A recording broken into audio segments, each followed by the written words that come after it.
attacking a major city on just about every continent on Earth. The Power Rangers and Justice League know they have to act.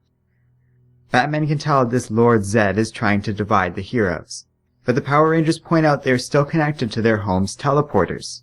If each of the Justice League members team up with the Power Ranger, they'll be able to warp to one another if Zed shows up.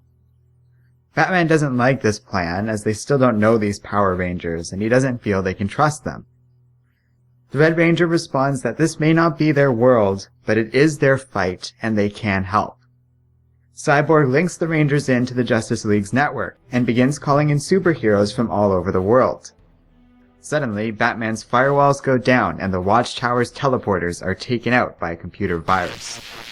This is suspicious, as Lord Zed couldn't possibly do this. He doesn't know the first thing about computers.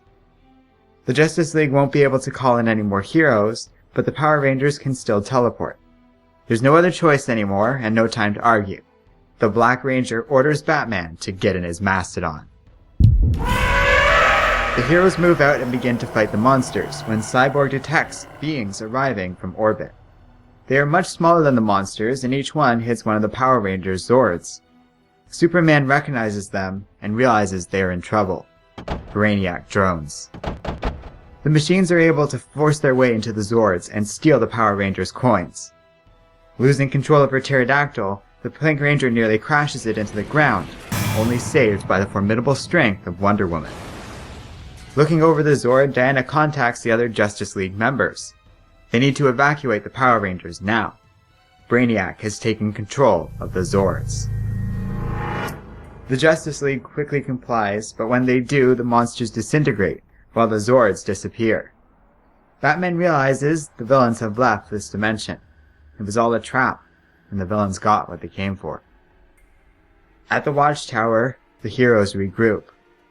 Without their power coins, the Power Rangers can't return home, while Brainiac and Lord Zed are likely there without anyone to oppose them. The Flash says he can cross dimensions, but it's usually by accident, and it would be fatal to take the Rangers into the Speed Force. However, the Blue Ranger Billy has an idea, and asks if this Earth would happen to have a Large Hadron Collider. It does, so the two teams head out to its facility in Switzerland. The idea is that they might be able to use the collider to open a dimensional portal just long enough for the heroes to get through. It isn't terribly difficult for the Justice League to convince the scientists to agree to help out.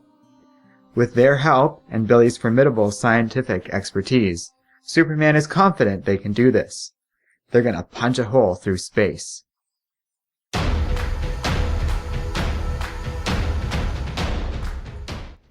Hello and welcome to Comic Island. My name is Arden, and this is my recap and review of Justice League Power Rangers number 3. Alright, so at this point it's pretty safe to say this is like my favorite series I'm reviewing right now. These comics are so fun, so well drawn, and so well written that I just adore them. Every issue has been a treat so far, and number 3 is no different in that regard. The story is pretty standard as far as crossovers go, but they do such a good job of it. I'm just having a blast and enjoying this ride. Not enough good things can be said about this art. From the incredible details to the vivid, amazing colors, Stephen Byrne really does an amazing job with this series. Tom Taylor's writing is great too. He isn't trying to do anything crazy here. It's what you would expect out of a crossover like this and this sort of story where they're fighting giant monsters together, but he just absolutely nails the structure and pace of everything. The way he brought in a bunch of heroes from the DC world was a lot of fun, while there's tons of hilarious lines and great moments. There's lots of little things I appreciate too. The way Wonder Woman just casually catches a plane and saves the Pink Ranger is a small moment, and we've seen her do bigger things before. But it's stuff like that which takes advantage of a character's powers, which I really dig. It's a lot of fun and a pretty solid read overall. Taylor's writing doesn't appear like it's doing much. At first glance, it seems like pretty simple writing and a straightforward story. But it has a lot of clever little details that show it's actually very well thought out for a short little crossover like this.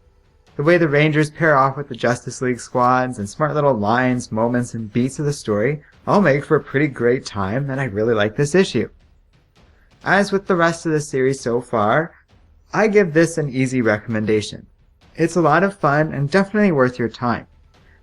I'm super happy I get to review this thing, and it's all because that first issue won a Patreon weekly poll. If you want to stay in the comics we review, check out our Patreon page. And as always, don't forget to like, subscribe, and keep reading comics.